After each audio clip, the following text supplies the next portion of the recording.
সাত সকালে সলতে পাকাচ্ছ কেন? সন্ধ্যাবাতি জ্বালবো তো, তার জন্য। তাই? আমি ভাবলাম আমার জন্য। তুমি বললে, ইস বালাই ষাট, তোমার আগে আমিই যেন যাই। হঠাৎ শুনে চমকে উঠলাম আমি।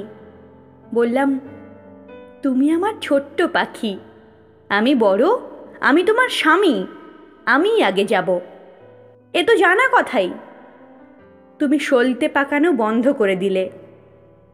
ফিরে তাকাতেই আমি দেখলাম তোমার জঙ্ঘা উন্মুক্ত, মুখ ঢাকা, বাঁশের ডালায় কতগুলো সলতে।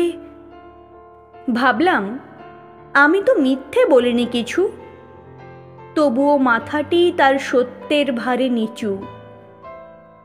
আমি ঘোমটা সরিয়ে দেখলাম তার বহুবার দেখা মুখ, দেখলাম তার চোখে জল। পৃথিবীতে যেন আর কোনো নারী নেই, এই ভেবে আমি তাকে জড়িয়ে ধরলাম বুকে।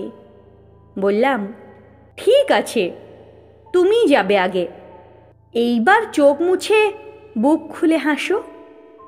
তুমি বললে, ইস তুমিই তো বেশি ভালোবাসো।